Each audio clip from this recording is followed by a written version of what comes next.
आजच्या संदेशाकडे आपण जाऊ.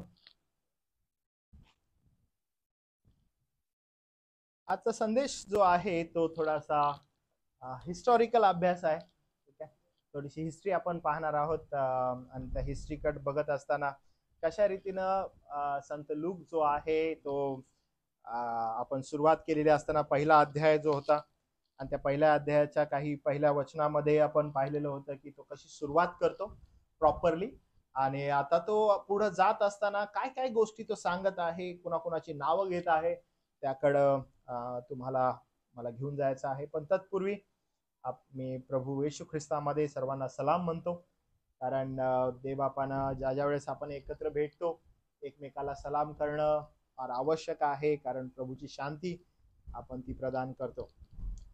लूक हा जो आहे तो जेव्हा सुरुवात करतो त्यावेळेस तो पहिल्या अध्यायामध्ये पहिल्या वचनामध्ये थिओफिलसला काही गोष्टी सांगत आहे आणि त्या मी तुम्हाला पुन्हा एकदा वाचून दाखवतो, म्हणजे आजच्या संदेशाची जी पार्श्वभूमी आहे ती समजण्यासाठी तुम्हाला मदत होईल. थोडा पाया आपल्याला समजेल की आपण आज कुठं जाणार आहे आणि नेमकं काय शिकणार आहोत. तर लूक जो आहे तो त्याच्या शुभवर्तमानामध्ये असं म्हणतो बघा, पहिला अध्याय पहिल्या वचनामध्ये, आम्हामध्ये ज्या गोष्टी संबंधाने पूर्ण खात्री झाली आहे. ओके, तर इथं ही जी लूक आहे जी सुरुवात करत आहे प्रॉपरली शुभवर्तमानाची, म्हणजे आपल्याला येशू ख्रिस्ताचा जन्म आणि त्याचा हिस्टॉरिकल बॅकग्राऊंड कसा समजू शकेल याकडे मी तुम्हाला नेतो. म्हणजे आपल्याला अनेक गोष्टी ज्या येशू ख्रिस्ताच्या जन्मासंदर्भात आहेत त्या समजण्यास मदत होईल. तर लूक हे सगळं का बोलत आहे, कशाबद्दल बोलत आहे, ह्याच्या मागे बॅकग्राऊंड काय आहे तो थोडासा समजून घेऊया. तो पुन्हा एकदा सांगत आहे की आम्हामध्ये ज्या गोष्टींसंबंधाने पूर्ण खात्री झाली आहे त्या आरंभापासून प्रत्यक्ष पाहणारे लोक वचनाचे सेवक होते. असं तो म्हणतो की आम्हाला आता खात्री झालेली आहे काही गोष्टी संदर्भात, ती आम्ही तुम्हाला सांगतो, आणि हे पाहणारे लोक जे आहेत ते वचनाचं सेवक होते, हेही आम्ही पाहिलं. लूक जो आहे हा खूप अभ्यासपूर्ण शुभवर्तमान लिहित आहे. अजिबात काही असं कपोकरणी ऐकलेलं आहे आणि मग तो लिहित आहे असं नाही. त्यानं पर्टिक्युलरली लोकांना जाऊन तो भेटत आहे, हिस्टॉरिकली गोष्टी समजून घेत आहे, आणि मग ज्या ज्या लोकांकडून तो माहिती जमा करत आहे ते प्रत्यक्ष पाहणारे लोक होते, अनुभव करणारे होते, आणि त्याचबरोबर त्या कालखंडामध्ये वचनाचे सेवक होते. तर अशा लोकांकडून त्याने ही माहिती एकत्र जमा केलेली आहे आणि फार अभ्यासपूर्वक तो हे लिहित आहे. तो लिहित कुणाला आपण जरासं बघूया. त्यांनी आम्हा सांगून ठेवलेला वृत्तांत लिहून काढण्याचे काम बहुतांनी हाती घेतले. आणि जसं मी तुम्हाला मागच्या वेळेस सांगितलेलं होतं की ऑलरेडी मत्तय आणि मार्क यांनी या गोष्टी लिहून घेतलेल्या होत्या. म्हणजे मार्काचं शुभवर्तमान हे चारही शुभवर्तमानांच्या अगोदरचं शुभवर्तमान आहे, म्हणजे पहिलं शुभवर्तमान, त्यानंतर मत्तयानं लिहिलं आणि मग लूक लिहित आहे. योहानानं शुभवर्तमान एकदम शेवटी लिहिलेलं आहे. तर आपण जेव्हा सिस्टमॅटिकली हे पाहतो आपल्याला काही गोष्टी कळतात बघा एकदम चांगल्या रीतीनं की हा अभ्यासपूर्वक लिहित आहे. त्यानं लूक जो आहे तो मार्काचा संदर्भ पण घेत असतो, तो मत्तयाचा पण संदर्भ घेतो आणि फार सिस्टमॅटिकली तो पुढे जात आहे. तो काय करताय बघा, तो म्हणत आहे त्यांनी आम्हा सांगून ठेवलेला वृत्तांत लिहून काढण्याचे काम बहुतांनी हाती घेतले. आणि मुख्यत्वे करून जो आपला पॉल आहे, पॉलानं पण ऑलरेडी पत्र लिहायला सुरुवात केलेली होती, ऑलरेडी त्याचं लिखाण स्टार्ट होतं, आणि मग मत्तय या ठिकाणी लूक या ठिकाणी येऊन शुभवर्तमान लिहिण्याचं काम करतो आणि तो म्हणतो वृत्तांत अनेकांनी लिहिलेत, पण आता मी काय इम्पॉर्टंट आहे माझं शुभवर्तमान ते मी तुम्हाला सांगतो. तो म्हणतो यास्तव थियाफिल महाराज. आता तो कुणाला लिहित आहे तर एक प्रतिष्ठित व्यक्ती आहे ज्याचं नाव थियाफिल आहे, आणि याच थियाफिलला त्यानं त्याचं दुसरं पुस्तक लिहिलं ज्याचं नाव आहे बुक ऑफ ऍक्ट्स, म्हणजे प्रेषितांची कृत्ये. म्हणजे हा वृत्तांत लिहून जो काढत आहे फार अभ्यासपूर्वक काय काय गोष्टी घडलेल्या आहेत आम्हाला तुला सांगायच्या आहेत, आणि म्हणून तो सिस्टमॅटिकली त्याला सांगत आहे. अभ्यास केलेला आहे बरं काय ना, आणि अभ्यास करून थियाफिलसला सांगत आहे. आता थियाफिलसला सांगत असताना अशाच वरवरच्या गोष्टी तर सांगू शकत नाही. ओके, समजा प्रतिष्ठित व्यक्तीला लिहायचं आहे आणि काही मनगढंत मिथ्स अशा काही मी त्याला सांगाव्या ज्या मिथ्स आहेत, ओके, असं नाही चालणार. तर मला काहीतरी हिस्टॉरिकल प्रॉपर एव्हिडन्स पाहिजे, काहीतरी अशा गोष्टी पाहिजेत ज्या मी ज्यावेळेस त्याला सांगेन त्यावेळेस त्याला समजतील मी हे काय बोलत आहे. कारण पुढे ज्यावेळेस तो दुसऱ्या अध्यायामध्ये जातो आणि दुसऱ्या अध्यायामध्ये जाऊन सांगतो की देवदूत प्रगट झाला, देवदूत वाणी सांगतो, देवदूत मेंढपाळांजवळ गेला, अकस्मात स्वर्गातील दूतांचा समुद्र एकदम मोठा समुदाय सैन्य आलं. हे सगळं कुणाला बोलत आहे तो थियोफिलस महाराज. आणि मग ह्याला जर मला सांगायचं आहे तर मला सिस्टमॅटिकली जाणं फार गरजेचं आहे, आणि म्हणून तो म्हणत आहे की अनेकांनी लिहिलेलं थियोफिलस, पण आता मी तुला काय सांगत आहे बघ. कारण मंडळीला हे मला आज तुम्हाला का सांगायचं आहे, कारण आपल्या प्रभू येशू ख्रिस्ताचा जन्म हा हिस्ट्रीमध्ये, इतिहासामध्ये, म्हणजे इतिहासाला कलाटणी देणारा ठरलाय. आणि त्यामुळं जेव्हा कधी आपण आजकाल जे विशेष करून जे इस्लामिक कंट्रीज आहेत, इस्लामिक कंट्रीनं बीसी हे काढून टाकले, एडी हे काढून टाकले. कारण का ते असं म्हणतात की it is evidence of Christ has born, आणि एडी यासाठी काढतात की his death, okay, after his death, आणि बीसी म्हणजे बिफोर क्राइस्ट. आणि हे जे आहे ना, हे हिस्टॉरिकल एव्हिडन्स आहे. आणि म्हणून अनेक असे लोक आहेत, अनेक असे सरकार आहेत जे हळूहळू एडी आणि बीसी हे जे शब्द आहेत हेच काढून टाकत आहेत. कालांतरानं मध्ये एक आवाज उठलेला होता की ज्यावेळेस आपल्या भारत देशामध्ये अटल बिहारी वाजपेयींचं सरकार होतं, त्यावेळेस एक आवाज उठवलेला होता की शालेय पुस्तकातून इसवी सन मराठीमध्ये हे काढून टाकावं आणि तुम्ही डायरेक्ट तारख लिहायला सुरुवात करा. पण आता झालेलं असं आहे की ते एवढं हिस्टॉरिकली फर्म बसलेलं आहे बीसी आणि एडी की ते आता काढणं अवघड होऊन झालेलं आहे. पण हे हिस्टॉरिकल एव्हिडन्स जो आहे हा फार मोठ्या प्रमाणात साक्ष पटवतो की तुमचा आणि माझा प्रभू हा या पृथ्वीवर जन्मलेला होता.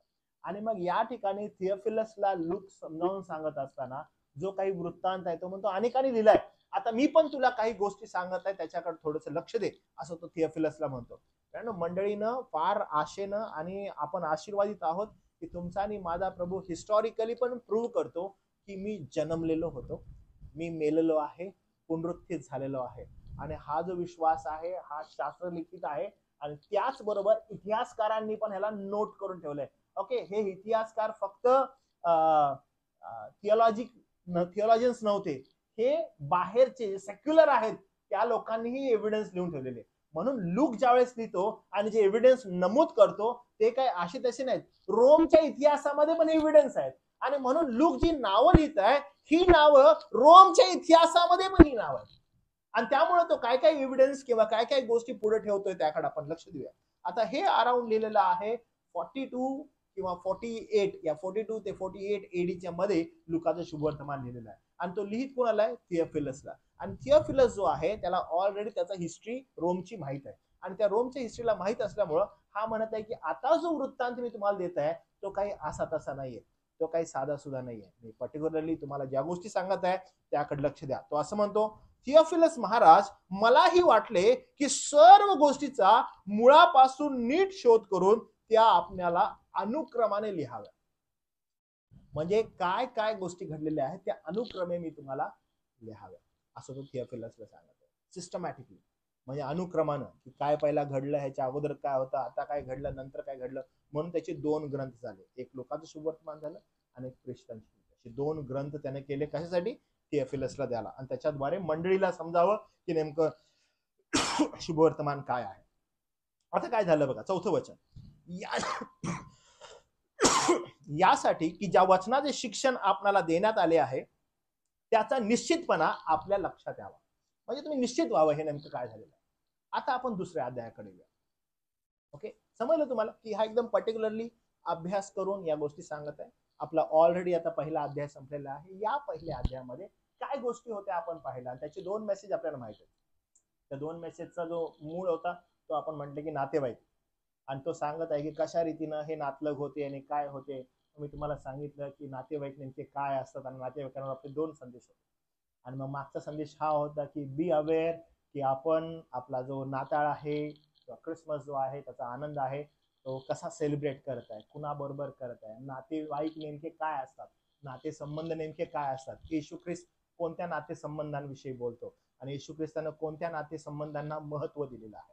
आणि ते आपण पाहिलं, आणि आपण हे जाणलं की ख्रिस्तामध्ये असणारे जे लोक आहेत, समविश्वासी जे लोक आहेत, तेच तुमचे नाते आहेत, तेच तुमचे नातेवाईक आहेत. आणि त्यांना त्यांच्या संवेद तुमचा असणारा वेळ हा खूप इम्पॉर्टंट आणि खूप त्याला मायने होतं, आणि खुद्द प्रभू येशू ख्रिस्त त्याचं उदाहरण देतं. आणि म्हणून आपण त्याबद्दल देवबापाला धन्यवाद देऊ. आता दुसऱ्या अध्यायाकडे आल्यावर दुसऱ्या अध्यायाची सुरुवात हा कसा करताय बघा लूक. तो असं म्हणतो, त्या दिवसात असे झाले की, आता त्या दिवसात असे झाले की असं म्हटलं, कोणत्या दिवसात असे झाले की असं.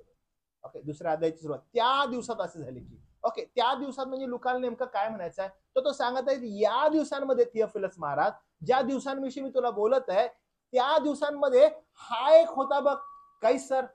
कोण कैसर आहे? ऑगस्टस, आणि त्याला ऑगस्टीन इंग्लिश मध्ये म्हणतात. ओके, तुला माहित आहे का? मला त्याच्याविषयी सांगायचं आहे. कारण का ज्यावेळेस ऑगस्टीन हा होता, ह्यानं काय केलेली, नावनिशी लिहिण्याची एक दवंडी पेटवलेली बघ. आता हा रोमच्या इतिहासातील सर्वात मोठा एक इन्सिडेंट झालेला होता. त्याला जास्त स्ट्रेच करायची गरज नव्हती, कारण नावनिशी कोणीच लिहिली नव्हती. तुम्हाला माहित आहे, पॉल नंतर त्याच्या पत्रामध्ये म्हणतो मी रोम आहे, रोमी आहे. तुम्हाला आठवतं तुम्हाला, मी रोमी आहे, मी हे नागरिकत्व कसं मिळवलंय मला माहित आहे. तुम्ही हे वाचण्यात आले तुमच्या कधी की हे नागरिकत्व मी कसं मिळवलंय? तुम्हाला सांगतो, हा सगळा नावनिशीचा खेळ आहे. कारण रोमन नागरिकत्व हे फार त्याला मोल होतं, त्याला किंमत होती. का किंमत होती? कारण नावनिशीमुळं अनेक गोष्टी लिहिलेल्या होत्या. येशू ख्रिस्ताच्या कालखंडामध्ये 33 वर्षाच्या, तुम्हाला माहित आहे की त्या ठिकाणी एक लोक येतात आणि येशू ख्रिस्ताला कसं पकडावं शब्दांमध्ये, म्हणून त्याला म्हणतात की अरे आम्ही कर द्यायला पाहिजे की नाही द्यायला पाहिजे? तुम्ही हे ऐकलंय? हा, त्याला म्हणतो आम्ही कर द्यायला पाहिजे की नाही द्यायला पाहिजे. मग तो त्यांना म्हणतो कॉईन दाखवा. मग ते कॉईन देतात. मग हे कुणाचं आहे? मग कैसराचं आहे, रोमचं आहे. मग जे कैसराचं आहे ते कैसराला, देवाचं आहे ते देवाला द्या. तुम्ही हे पाहिलं? कारण या नावनिशी नंतर खूप साऱ्या गोष्टी प्रचलित झाल्या, आणि ह्याच्यामध्ये एक प्रचलित झालेली गोष्ट अशी होती की ह्याच्यानंतर टॅक्स चालू झाला. जे रोमच्या बाहेरचे लोक आहेत ना, त्यांना टॅक्स चालू झाला. जे रोमी आहेत त्यांना नाही, जे रोमच्या बाहेरचे आहेत त्यांना टॅक्स चालू झाला, आणि हे फार डेंजर होतं. त्यामुळं संपूर्ण यहुदी समुदायाला असं वाटू लागलेलं होतं की रोम जे आहे ते आम्हावर अत्याचार करत आहे, आमची पिळवणूक करत आहे. आणि म्हणून येशू ख्रिस्ताच्या टायमाला जो आवाज उठवण्यात आलेला होता, तो आवाज कोणता होता माहितीये का? की आम्हाला रोम मधून मुक्तता हवी आहे, कारण रोम आमचा छळ मांडून बसलेला आहे. आणि त्यामुळं हे 12 शिष्य पण ज्यावेळेस येशूकडे आलेले, त्यांचा दृष्टिकोन तोच होता की आम्हाला रोमी साम्राज्यातून आम्हा पलिस्टी लोकांना, म्हणजे आम्ही जे पॅलेस्टाईन या प्रांतामध्ये राहणारे यहुदी लोक आहोत, आम्हा लोकांना ह्यानं मुक्तता द्यावी. आणि म्हणून हे 12 पण येशू ख्रिस्ताकडे त्या दृष्टिकोनाने राहिले. काय म्हणून? की आम्हाला मुक्तता दे. आणि बघा तुम्ही त्या जर्नीमध्ये हे 12 जण येशू ख्रिस्ताकडे आध्यात्मिक दृष्टिकोनातून न बघता दैहिक दृष्टिकोनातून बघतात, आणि येशूला काय म्हणतात की बाबा आपण आपलं राज्य कधी स्थापायचं, येरुशलेमेला कधी जायचं, येरुशलेमेला कधी जायचं, येरुशलेमेला कधी जाऊन आपण कधी राज्य स्थापायला पाहिजे. तुम्ही पहा, ज्यावेळेस ते गेतसेमनेमध्ये जातात आणि त्यावेळेस ते पकडायला येतात, आणि जाण्या अगोदर हा काय म्हणत आहे पेत्र, प्रभू एवढ्या तलवारी आपल्याकडे आहेत, ह्या तलवारी घेऊन आपण येरुशलेमेला जायचंय, आता वेळ आहे का, सांग, तलवार काढू का? दृष्टिकोन काय की दैहिक रीतीनं राज्य स्थापावं आणि रोमी साम्राज्याचा नायनाट व्हावा. दृष्टिकोन बिलकुल क्लिअर आहे. आणि लोक ज्यावेळेस हे सिस्टमॅटिकली मांडत आहे, तो आठवण करून देतो थियाफिलसला, बघ त्या दिवसात असं झालेलं होतं. कोणते दिवस होते ते? तर आठवते दिवस. कोणते दिवस होते? की ऑगस्टने नावनिशी लिहायला सांगितलेली. कैसर ऑगस्ट होता, त्यानं काय केले, नावनिशी लिहायला सांगितली, आणि प्रत्येक जणांना अशी आज्ञा दिलेली होती की आपापल्या गावी जाऊन नावनिशी लिहायची. म्हणजे कोण यहुदी लोक आहात तुम्ही, तुमची नाव प्रत्येक कुळाला अनुसरून, प्रत्येक कुळामधले तुम्ही कोण कोण आहात नावनिशी लिहा, सांगा तुम्ही कोणत्या कुळातले. आणि ह्याच्यामध्ये अजून एक गोष्ट अशी होती की हा जो ऑगस्टस आहे हा काही साधा सुद्धा व्यक्ती नव्हता बरं का. मला ह्याची हिस्ट्री मी ज्यावेळेस पाहिली, मला समजलं की हा ऑगस्टस जे नाव आहे ते ऑक्टोवियस होतं. आणि हा ऑक्टोवियस जो आहे, हा ऑक्टोवियस जुलियस कैसराचा म्हणजे सीझरचा पुतण्या होता. हा पुतण्या यासाठी की त्याला मूलबाळ नव्हतं, आणि मूलबाळ नसल्यामुळे हा दत्तक घेण्यात आलेला होता. आणि हा ऑक्टोवियस जो आहे हा खूप म्हणजे म्हणतो ना आपण लढाईमध्ये एकदम सम्राट असा होता. याच्या कारकिर्दीमध्ये अराउंड 40 इयर्सच्या त्याच्या कालखंडामध्ये यानं संपूर्ण मिडल ईस्ट काबू केलेलं होतं. आणि हा एवढा सम्राट होता किंवा एवढा हा ताकदवर झालेला होता. आणि ह्याची जी वाणी आहे, म्हणजे त्यानं ज्यावेळेस आज्ञा केली त्यावेळेस तिची आज्ञा काय होती बघा. त्यानं असं लिहिलं होतं की सर्व जगाची नावनिशी लिही जावी. तुम्हाला माहित आहे ह्याचा अर्थ काय? सर्व जगाची नावनिशी लिही जावी याचा अर्थ रोमन साम्राज्य जगभर पसरलेलं होतं. आणि प्रत्येक जण कोणत्या कुळातला आहे हे लिहावं. जगभर पसरलेलं जिथं जिथं रोम साम्राज्य आहे प्रत्येकानं आपली नावनिशी करावी. तुम्ही कुठल्या कुळातले आहात, कोण आहात, आणि त्यांना रोम लोक पाहिजे होते. आणि त्याच्यामधूनही काही असे तरुण हवे होते जे तरुण रोमला मदत करण्यासाठी त्या साम्राज्यामध्ये मिक्स होतील, ज्यांना हवं आहे की त्यांनी रोमी बनावं आणि रोमन साम्राज्यासाठी लढाईसाठी उतरावं. कारण ऑगस्टस जो आहे त्याचा फोकस फक्त लढाई होता. आणि त्या दृष्टिकोनातून तो एनकरेज करत होता की तरुणांनो या, रोमियन नागरिकत्व जर तुम्हाला हवं आहे तर रोमन नागरिकत्व मिळवा. आणि याच कालखंडामध्ये असं म्हटलं जातं की हा काही छोटा फार कालावधी नव्हता बरं का, की नावनिशी लिहायची. हा कालावधी फार मोठा होता. 14 वर्ष नावनिशी लिहायला लागलेत लोकांना, की ओके नावनिशी लिहायची, चला नावनिशी लिहा, असं नव्हतं. त्यामुळे तो आठवण करून सांगतो की पहा, सर्व जगाची नावनिशी लिहिली जावी अशी कैसर अगुस्त याची आज्ञा झाली. हा काही साधा सुद्धा व्यक्ती नाही.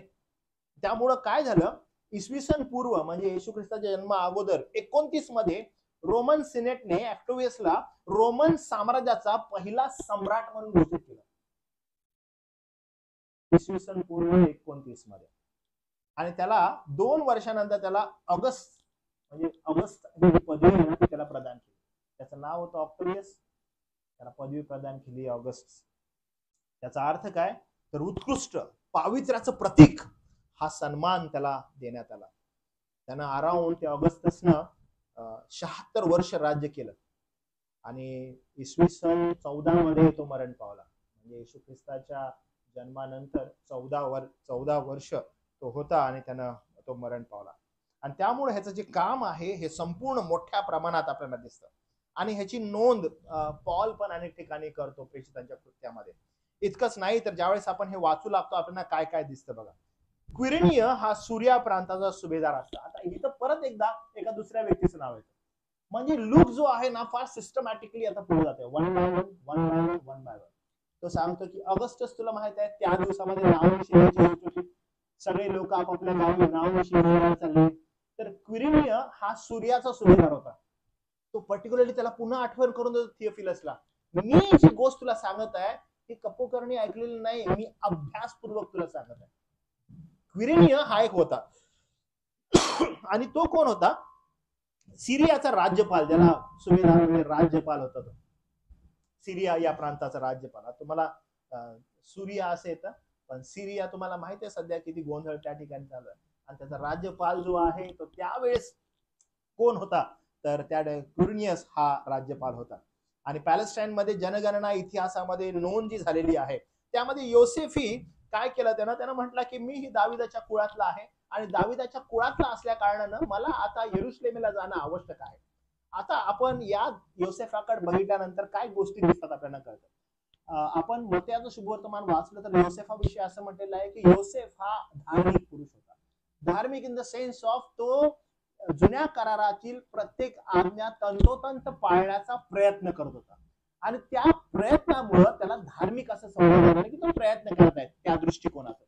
आणि जेव्हा त्या दृष्टिकोनातून योसेफाकडे पाहिलं जात होतं आपल्याला कळतं की योसेफ म्हणाला की मी हिला सोडावं हे हिताचं नाही. का बरं तर आपण जाऊया आणि पाहूया योसेफाचं म्हणणं नेमकं काय होतं. ठीक आहे. आणि मग आपण पुन्हा एकदा 4थ्या वचनाकडे लुकाच्या वेळ आपण जाऊया मत्याच्या शुभवर्तमानामध्ये पहिले अध्याय. आता इथं समजून घ्या कसं आहे या ठिकाणी 18व्या वचनापासून पुढे. येशू ख्रिस्ताचा जन्म या प्रकारे झाला. त्याची आई मरिया योसेफास वागदान झाल्यावर. आता या ठिकाणी आपण एंगेजमेंट म्हणतो, आपल्या इथे एंगेजमेंट असतात. ओके, तर मला तुम्ही सांगा की एंगेजमेंट झालेला पुरुष आणि स्त्री एकत्र राहू शकतात का आपल्या संप्रदायाप्रमाणे? नाही राहू शकत. काय झाले, एंगेजमेंट झालेली आहे आणि ते काय करतात वेगवेगळे राहतात. बा ते एकत्र कधी राहतात बरं, जेव्हा त्यांचं लग्न होतं त्यावेळेस ते एकत्र राहतात. आणि एंगेजमेंट आपल्या विश्वासाप्रमाणे आपल्या संस्कृतीप्रमाणे एंगेजमेंट म्हणजे काय, साखरपुडा म्हणजे काय असतो बरं, कोण सांगेल मला साखरपुडा म्हणजे काय असतो?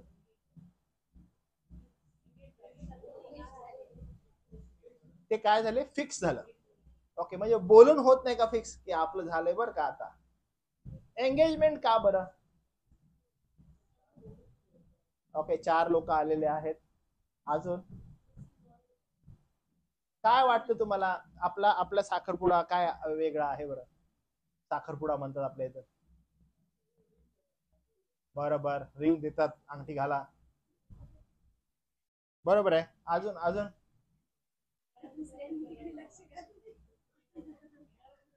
हे आमचं आहे बाबा, इथं कुणी बघायला नाही पाहिजे.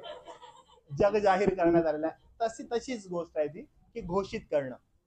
ठीक आहे, तीच गोष्ट आहे की काय घोषित करणं. घोषित करणं म्हणजे काय, की हे आता सध्या एंगेज झालेले आहेत आणि त्यामुळे आता ते इतरांशी संबंध जोडण्यासाठी, म्हणजे पुन्हा एकदा आता एकाची जोडले, दुसऱ्याशी संबंध जोडण्यासाठी तर बांधील आहेत ते लोक, दुसऱ्याशी जोडू शकत नाही. आणि ती घोषणा आहे त्या ठिकाणी, काय ती घोषणा आहे. आणि ही घोषणा, अशाच प्रकारची घोषणा जे काही यहुदी मतप्रणाली आहे, मतप्रणालीमध्ये वाग्दान झाल्यानंतर जी होत असेल. वाग्दान झाल्यानंतर नेमकं काय असतं, तर त्या मतप्रणालीमध्ये वाग्दान झालेले लोक एकमेकांसाठी राहू शकतात. ठीक आहे, एकमेकांसाठी राहू शकतात, एकमेकांकडे लक्ष देऊ शकतात, पण अजून त्यांची फिजिकल रिलेशन झालेले नसतात. फिजिकल रिलेशन कधी होतात, ज्यावेळेस विवाह होतो त्यावेळेस. पण वाग्दान झाल्यावर तिला वधू म्हणून संबोधण्यात येतं.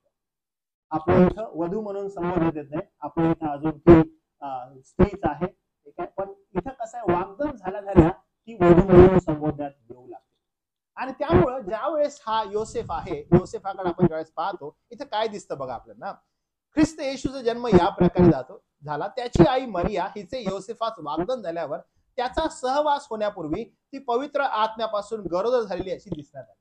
आणि हे फार इम्पॉर्टंट आहे. काय झालेलं आहे, की ॲज सून ॲज त्याचं वाग्दान झालेलं आहे, आपण लुकाच्या शुभवर्तमानामध्ये पाहतो की तिला झालेलं दर्शन, आणि या ठिकाणी आपण पाहतो की योसेफाला स्वप्नात झालेलं दर्शन. ओके, तर ह्याचा डिफरन्स काय बघा, की वाग्दान झालेलं आहे आणि वाग्दान झाल्यावर सहवास होण्यापूर्वी, म्हणजे एकत्र येण्या अगोदरच ती पवित्र आत्म्यापासून गरोदर झालेली आहे अशी दिसण्यात आली. म्हणजे आता समजत आहे ती गरोदर झालेली आहे. आता काय झालं बघा, तिचा नवरा योसेफ धार्मिक असून तिचा उकड अपमान करावी त्याची इच्छा नसल्यामुळे तिला गुप्तपणे सोडण्याचा त्यांनी निश्चय केला. म्हणजे आता हे उघड झालेलं होतं की ती काय आहे, गरोदर आहे.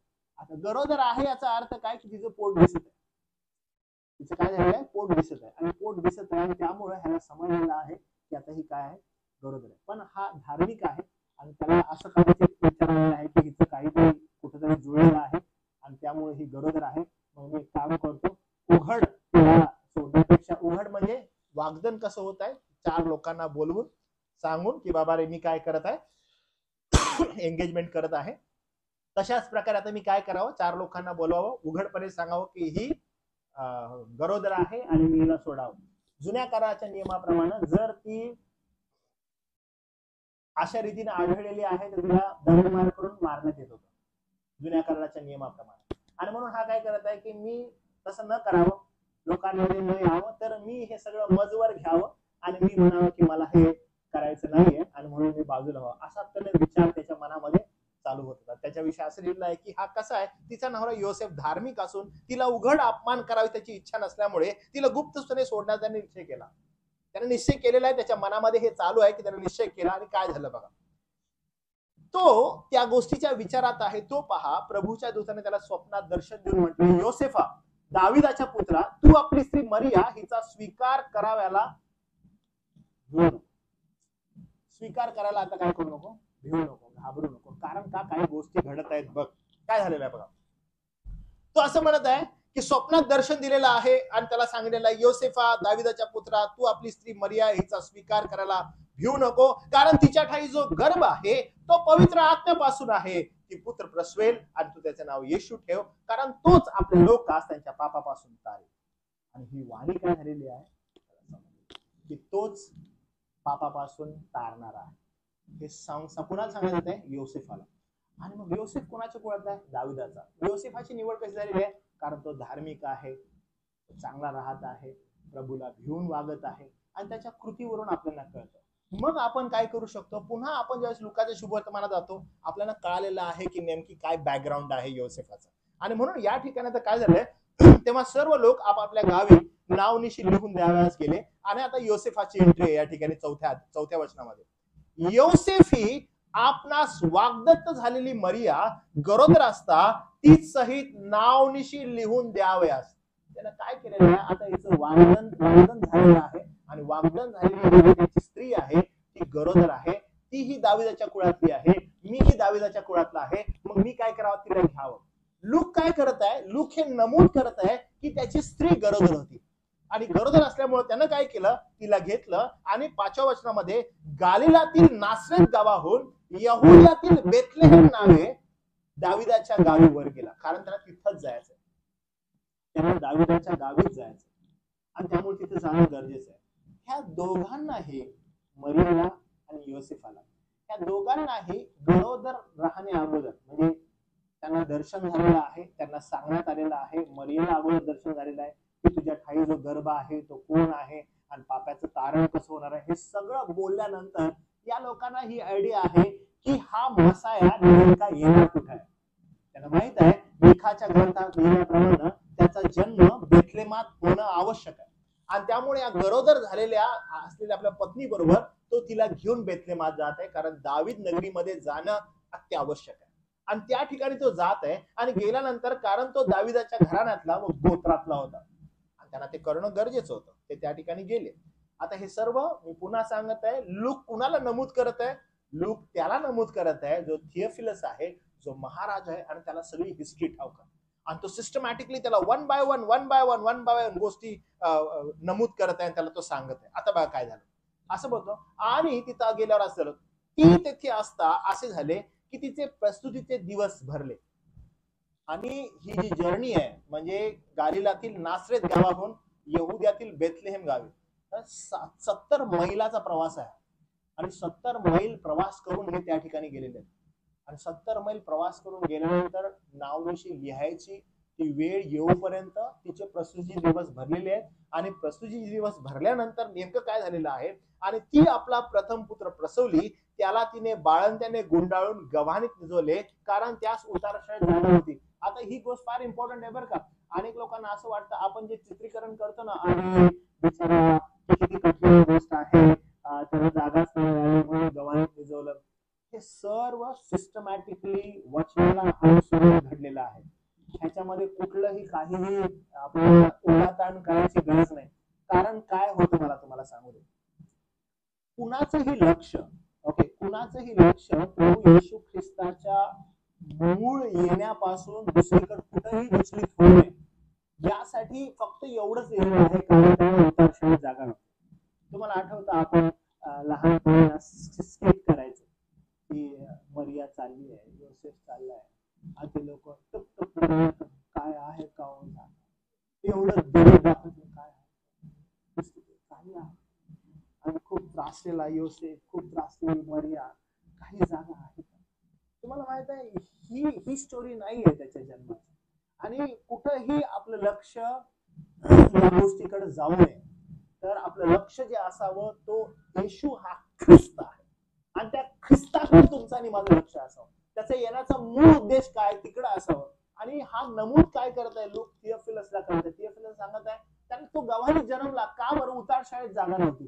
कारण पर्टिक्युलरली जर कोण नावनिशी लिहून त्याला जात आहे त्यांना उतार शाळेत जाणंच आहे, कारण जागा दुसरीकडे कुठेच नाहीये आणि उतार शाळा फुल झालेल्या होत्या आणि त्यामुळं नाईलाज असतं त्यांना गव्हाणी मिळाले. त्या गव्हाणीमध्ये तिने जन्म दिला आणि ते बाळंतीण होती आणि ते बाळंत्यानं गुंढाळणं आवश्यक होतं, कारण लहान लेकरांना बाळंत्यानं गुंढाळण्यात येतं आणि तिने गव्हाणीत निजवलेलं आहे. उतार शाळेत जागा नव्हती.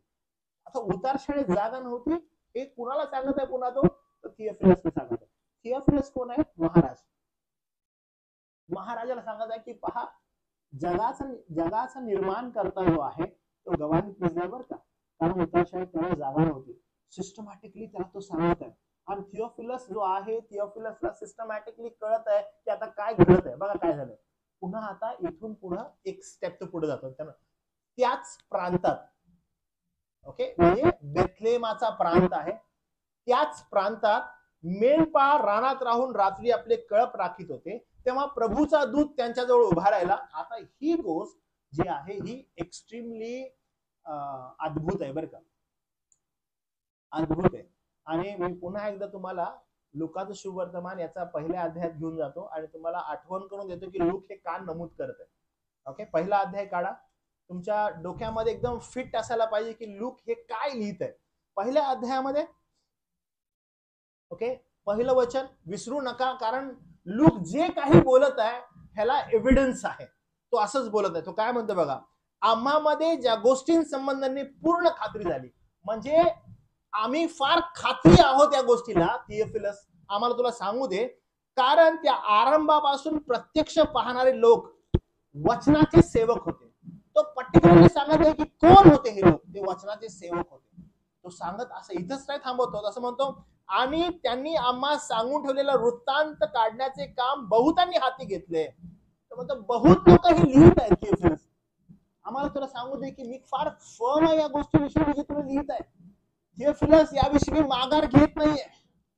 मी तुला हे पर्टिक्युलरली सांगत आहे की नेमकं काय झालेलं आहे. पहा आता पुढे काय होतं.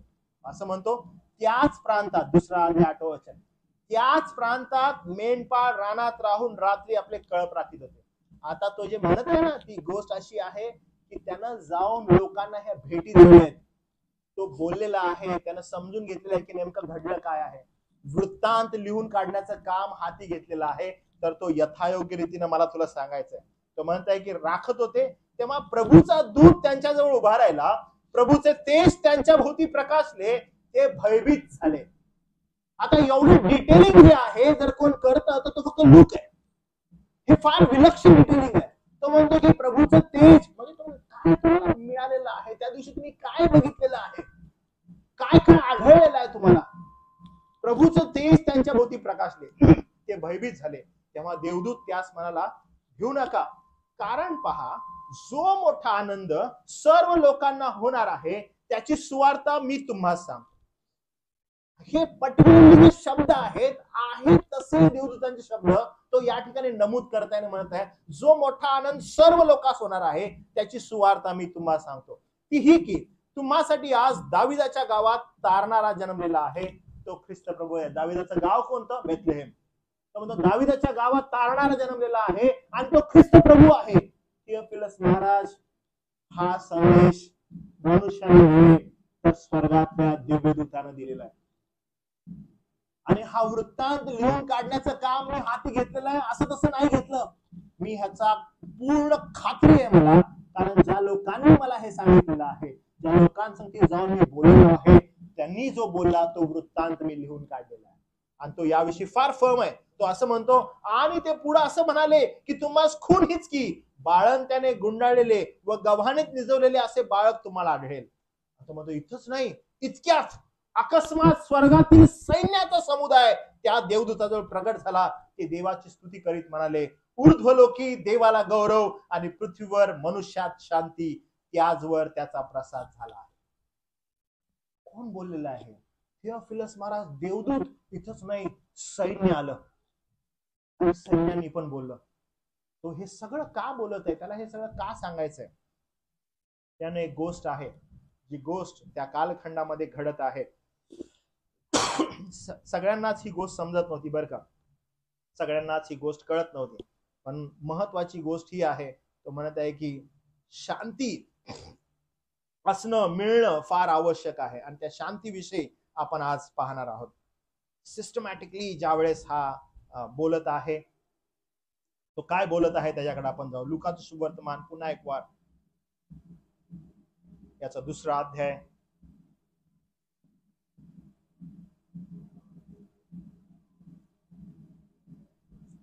आणि वचन 14. तिथं असं लिहिलेलं आहे बघा, पुन्हा एक वार मी तुमच्यासाठी सांगत आहे की glory to God in highest and on earth peace among those with whom he is pleased. English मध्ये लिहिलेलं आहे. ही एकमेव सुवार्ताची आहे ना, ही आपल्याला कळणं आवश्यक आहे.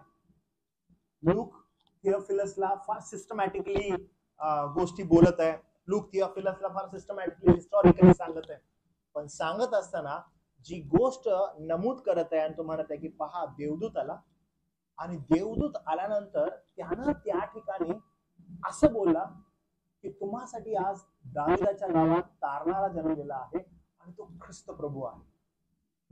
थियोफिलसला जी काही माहिती आहे, आपण ज्यावेळेस वचन 1 ते 4 वाचतो पहिला अध्याय, आपल्याला कळते की तुम्हाला जी काही माहिती आहे त्याविषयी मी त्याच्यामध्ये अजून तुम्हाला कन्फर्म खात्री देऊन सांगत आहे.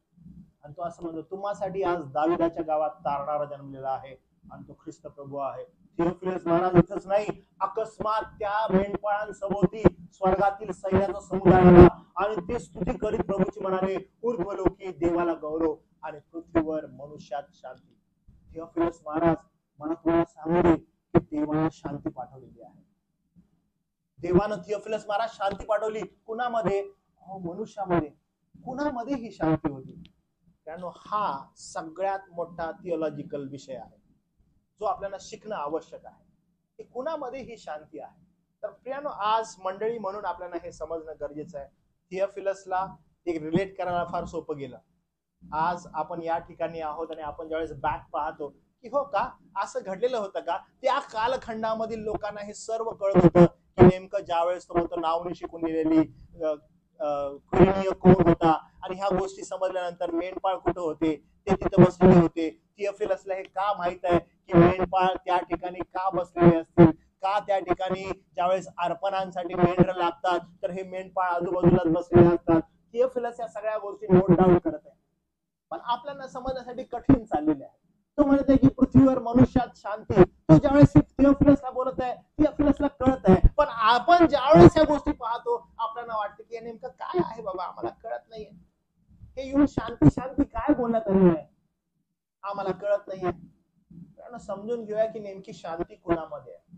रोमकरासपत्र याचा 5वा अध्याय, रोमकरासपत्र याचा 5वा अध्याय फार ऍब्सोल्युटली तो म्हणजे पॉल ज्यावेळेस हे सगळं बोलतो एक्स्ट्रीमली आपल्याला समजून जाते की जस्टिफिकेशन जे आहे, न्याय ठरवलं जाणं आहे, हे नेमकं काय आहे इथं आपल्याला कळतं. रोमकरासपत्र याचा 5वा अध्याय. कोणीतरी वाचेल पहिल्या वचनापासून पुढं?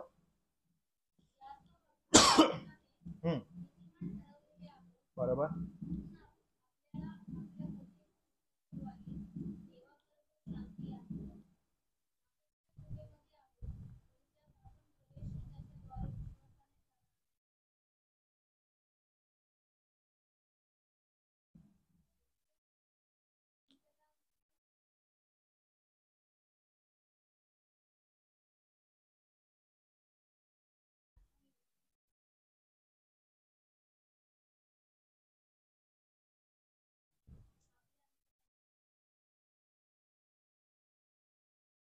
ते बाबाला आपण धन्यवाद देऊया या वचनाबद्दल.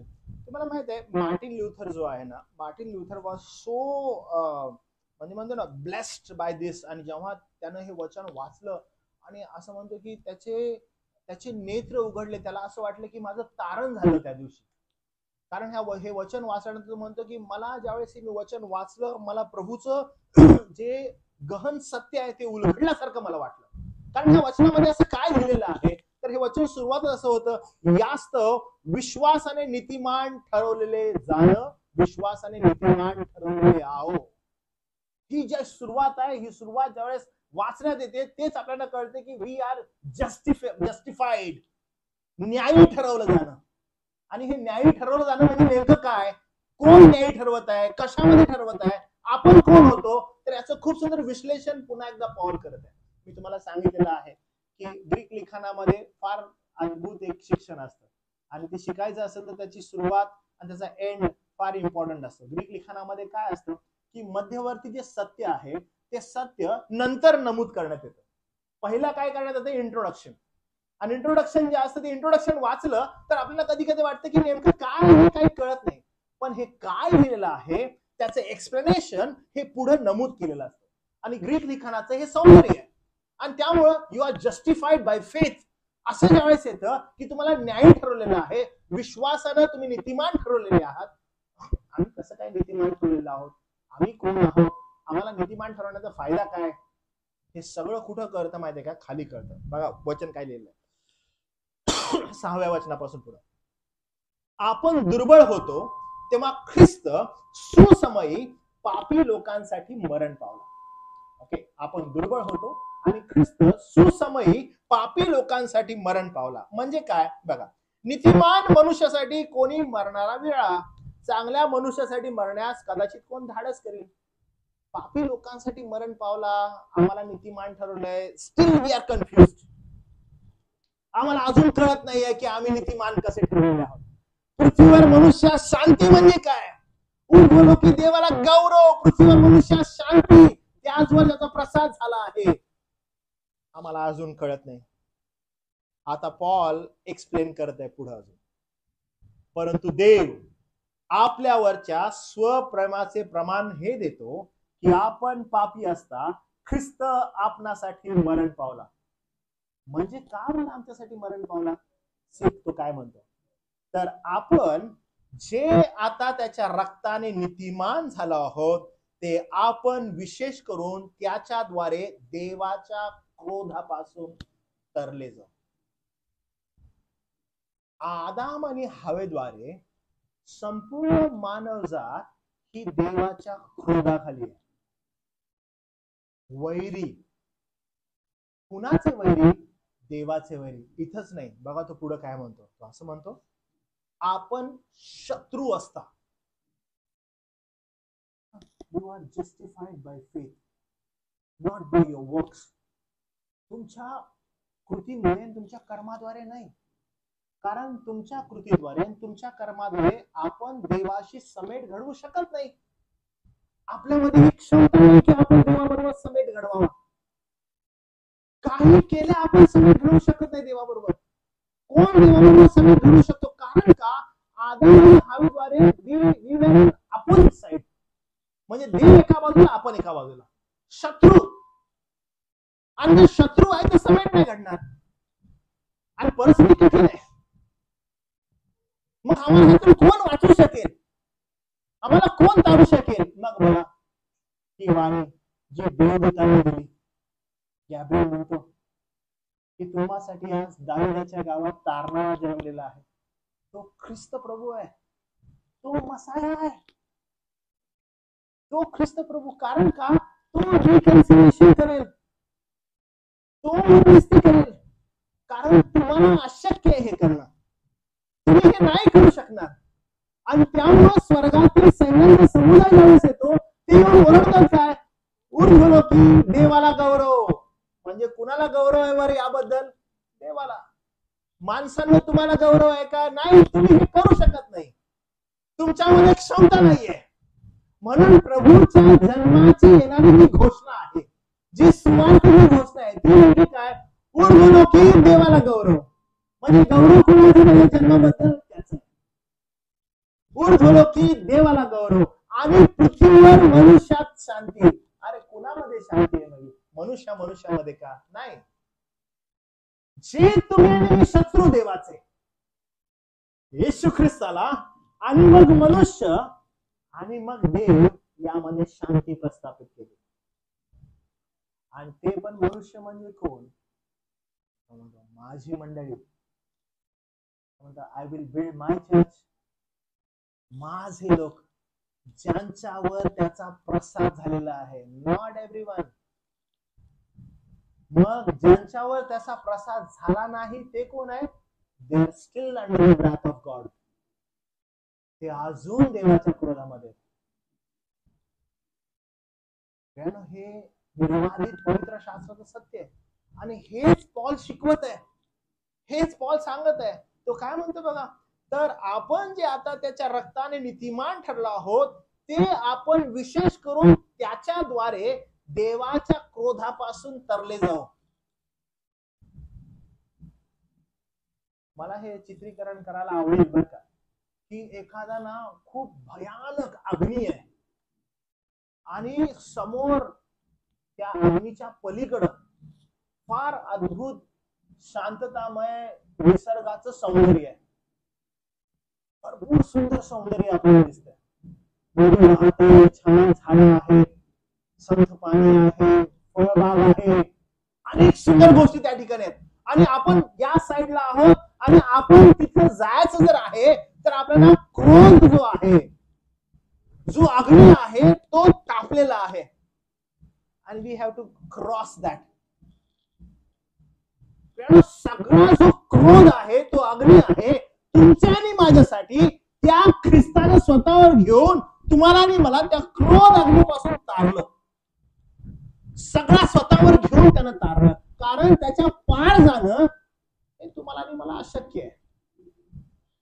त्या क्रोध अग्नीपासून तुम्हाला आणि मला वाचवलं. म्हणून ज्यावेळेस देवदूत मेंढपाळांना भेटतात आणि ते म्हणतात तुम्हासाठी आज दाविदाच्या गावात तारणारा जन्मलाय, तोच तुमचा तारक, तो तुमचा उद्धारक, क्रोध स्वतःवर घेण्यास सक्षम, आणि तो तुम्हाला तारणार आहे, तो तुम्हाला पार घेऊन जाणार आहे. आणि तो ती गोष्ट सांगत आहे, तुम्हासाठी आज दाविदाच्या गावात तारणारा जन्मला. थिओफिलसला समजलेलं आहे, मंडळीला हे समजायला अवघड चाललंय. मंडळीला वारंवार असं वाटतं की आपण केपेबल आहोत, आपण आपल्या कृती आणि कर्मांनी स्वतःचं तारण साधू शकतो. पण पवित्र शास्त्र आपल्याला हे क्लिअर सांगतं की नाही, तुमच्यामध्ये आणि माझमध्ये ही क्षमता नाही की आपण आपलं तारण साध्य करून घेऊ शकतो.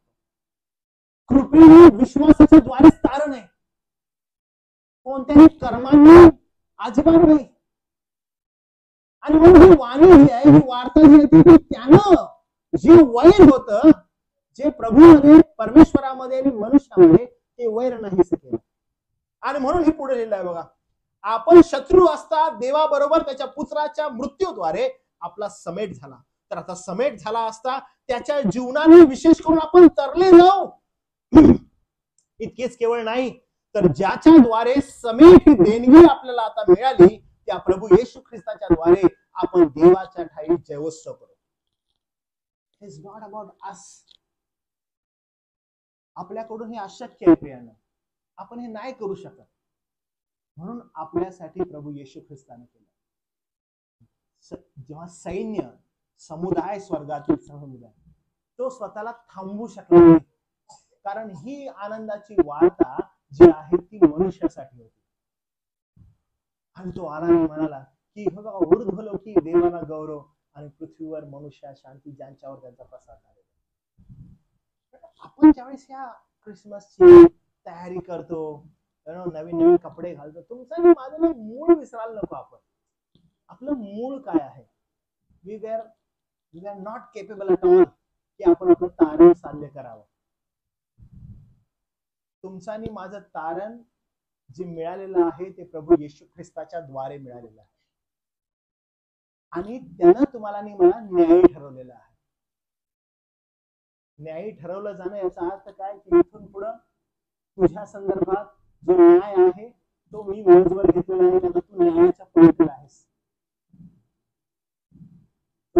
जस्ट ठरवलेलं आहे. जस्ट वर्सेस रायचस कोण ठरवलेलं आहे? खुद्द प्रभू येशू ख्रिस्ताने. त्यामुळं नीतिमत्व जर कुणाचं आहे तर ते प्रभू येशू ख्रिस्ताचं आहे. आणि मग मंडळीला त्यातून त्यानं पार घेऊन गेलेलं आहे. आणि म्हणून आज आपण त्याबद्दल प्रभूला धन्यवाद करणं आणि त्याला समर्पित होण्याशिवाय दुसरं काहीच करू शकत नाही. म्हणून आपण ज्यावेळेस इतिहासाच्या दृष्टिकोनातून पाहतो, ज्यावेळेस थिओफिलसला लूक लिहित आहे तो फार सिस्टमॅटिकली लिहित आहे. ऑगस्ट कोण होता, ऑगस्टिन कोण होता, सिरियामध्ये क्विरिनिया कोण होता, आणि मग त्यावेळेस काय घडलं होतं सगळी नावानिशी लिहिली. आणि तो त्याला सांगत असताना जो काही त्याचा अभ्यास आहे तो ते नमूद करत आहे की पहा, मरिया योसेफ पण बघ त्या ठिकाणी जाणं गरजेचं होतं, बेथलेहमात जाणं गरजेचं होतं, कारण बघ मसीहाचा जन्म बेथलेहमातून होणार आहे. आणि बघ त्याच वेळेस मला तुला सांगू दे की मेंढपाळ रानात राहून रात्री कळप राखीत होते. आणि हे तुला तर माहित असेल, कारण अनेक जण त्या मेंढरांना घेऊन अर्पण करण्यासाठी जात असत. त्यांनाच देवदूताचं दर्शन झालं आणि त्यांनाच वाणी आली की पहा, तुम्हासाठी आज दाविदाच्या गावात तारणारा जन्मलाय. आता ह्याच्या पुढे अर्पण नको आहेत, कारण वन्स फॉर ऑल हा मसाया आलेला आहे. आणि पहा त्या ठिकाणी वाणी काय झाली, ऊर्ध्वलोकी देवाला गौरव आणि पृथ्वीवर मनुष्यात शांती. हे बघ, कारण देव अशांत आहे हे तर तुला ठाऊक आहे, देव क्रोधी आहे हे तर तुला ठाऊक आहे, मनुष्य हा त्याचा वैरी आहे हे तर तुला ठाऊक आहे. आणि ही शांती आता प्रस्थापित कोण करत आहे? फक्त प्रभू येशू ख्रिस्त. आणि पॉल जो आहे तो म्हणतो विश्वासानं तुम्ही नीतिमान ठरवलेले आहात. तुमच्या आणि माझ्या हातून हे झालं नाहीये, आणि प्रभू येशू ख्रिस्तानं वन्स फॉर ऑल हे केलेलं आहे. मंडळी, ही जी शांती आहे ही शांती प्रभू येशू ख्रिस्तानं तुम्हाला आणि मला दिलेली आहे. आणि ती शांती देव आणि त्याची मंडळी यामध्ये आहे. आणि मंडळीने हे सदैव समजून घ्यावं की यामध्ये तुमचा आणि माझा कोणत्याही प्रकारचा सहभाग नाही. तर तुमचा आणि माझा जो वर आहे प्रभू येशू ख्रिस्त, त्यानं हे साध्य करून दिलेलं आहे. त्यामुळं त्याच्या दयेबद्दल आणि त्याच्या कृपेबद्दल मंडळीनं यासाठी सदैव कृतज्ञ असावं आणि थँकफुल असावं. कुठेही दुसरीकडे भरकडून जाऊ नये. स्वतःच्या क्षमतेवर, स्वतःच्या कर्तृत्वावर विश्वास ठेवण्याऐवजी प्रभू येशू ख्रिस्तावर विश्वास ठेवण्याऐवजी की तो आमचा मध्यस्थ आहे, त्यानं शांती प्रस्थापित केलेली आहे. तर जे आपलं जीवितक्रम ह्या जगामध्ये उरलेलं आहे, ज्यानं तुम्हाला तारलेलं आहे, ज्यानं तुम्हाला शांती दिलेली आहे देवाबरोबर, हे सदैव आपल्या मनाशी बाळगा की त्याला संतुष्ट करण्यासाठी तुम्ही कशा प्रकारे आपलं वर्तनक्रम कराल, कशा प्रकारे पवित्र वचनानुसार त्याने सांगितलेल्या गोष्टी ज्या आहेत, मंडळीनं कसं असावं, त्याला कसं आवडतं, त्या दृष्टिकोनातून स्वतःची तयारी करा. कारण प्रियानो, तो जाताना म्हणाला की मी लवकर येणार आहे. आणि कुणासाठी येणार आहे? जी माझी मंडळी आहे, जिला मी न्यायी ठरवलेला आहे, तिला मी घ्यायला येणार आहे. ज्यांची प्रभू येशू परमेश्वराबरोबर माझ्या पित्याबरोबर ज्यांची शांती प्रस्थापित झाली आहे, तिला मी घ्यायला येणार आहे. त्यामुळे त्या मंडळीनं सदैव त्याला संतुष्टी कशी मिळेल, तो कसा आनंदित होईल, त्या दृष्टिकोनातून वर्तनक्रम करावं, वचनाचं आज्ञापालन करावं आणि आपला वर्तनक्रम सुधारावा प्रत्येक वेळेस, हे ध्येय ठेवावं. या कारणी चुकू नका, जागृत राहा. आणि म्हणून पहा, प्रभू येशू ख्रिस्तानं जाताना अनेक उदाहरणं दिली. त्यातील एक उदाहरण होतं 10 कुमारिकांचं. आठवतं तुम्हाला? वर येणार आहे, वर येणार आहे. आणि 5 जणी काय होत्या, तयार होत्या. आणि 5 जणी काय होत्या, झोपू गेल्या. आणि 5 जणी तयार होत्या, छान तेल वगैरे घालून आमचा वर येणार म्हणून तयार होत्या, कारण त्या जागृत होत्या. त्यांना हे फार आवश्यक आहे की त्यांना अभिवचन दिलेलं आहे की येणार आहे, माझ्या मंडळीसाठी येणार आहे. तर मंडळीनं जागृत असावं, हे कधी विसरू नये की जो वर आहे तो त्यांना घ्यायला येणार आहे. त्यामुळं त्याच्या वचनाचं आज्ञापालन, त्याला संतुष्टता कशी प्राप्त होईल हे उद्दिष्ट ठेवून पुढे जावं. ऐतिहासिक दृष्टिकोनातून थिओफिलस समजून गेला की याला काय सांगायचं लोकांना. पण कालांतरानं ज्यावेळेस हे शुभवर्तमान तुमच्याकडे माझ्याकडे आलं, मंडळी मंद होत गेली आणि मंडळी त्या सत्यापासून दूर होत गेली आणि मंडळी स्वविश्वासावर जगू लागली, स्वकर्तृत्वावर जगू लागली. मंडळीला असं वाटू लागलं की आम्ही काहीतरी आहोत, आम्ही कोणतरी आहोत, आम्ही आमचे न्याय, आम्ही आमचे निर्णय बदलू शकतो, आम्ही आमच्या गोष्टी पुढे आणू शकतो. आणि देवाला सोडून मंडळी स्वतःवर केंद्रित झाली. आणि ज्यावेळेस ती स्वकेंद्रित झाली, त्यानं वचनापासून दूर होत गेली. पण प्रभूचं वचन हे निर्वादित सत्य आहे, ते प्रारंभापासून तसंच आहे, न बदलणार. आणि पुन्हा एकदा मंडळीला सेम संदेश येत आहे, सेम वाणी येत आहे की तारण उजवी डावीकडून नव्हे, तर त्याच्या एकुलत्या एका पुत्राकडून आहे. त्याच्या जन्मापासूनची ही वार्ता आहे, तुम्हासाठी आज दाविदाच्या गावात तारणारा जन्मला, तो ख्रिस्त प्रभू आहे. तोच शांती प्रस्थापित करत आहे, मानवामध्ये नाही, देव आणि मनुष्यामध्ये. प्रभू देव आपल्याला आपण धन्यवाद देऊ या वचनाबद्दल. प्रार्थना करूया. प्रभू देव आपा, आजच्या दिवसाबद्दल पुन्हा एकदा आम्ही तुझे आभार मानतो. या वचनाबद्दल देवा आम्ही तुझी स्तुती करतो, कारण पुन्हा एकदा देवापा आम्हाला आठवण करून दिलीस की तारण हे फक्त प्रभू येशू ख्रिस्ताद्वारे आहे. त्याचं या जगात येणं हे मानवाचं तारण आहे. ज्यांच्यावर त्यानं कृपा केलेली आहे त्यांचं तारण आहे. आणि जसा तो म्हणाला की मी माझी मंडळी प्रस्थापित करेन, माझ्या हरवलेल्या लोकांसाठी मी आलेलो आहे, त्यांना शोधावयास आलेलो आहे. आणि प्रभू तेच त्याचे लोक. आम्ही देवबापा आभार मानतो की आम्हाला त्याचे घटक तू केलंस आणि निर्वादित सत्य आम्हाला समजलं की त्यानं शांती प्रस्थापित केली. कुणामध्ये?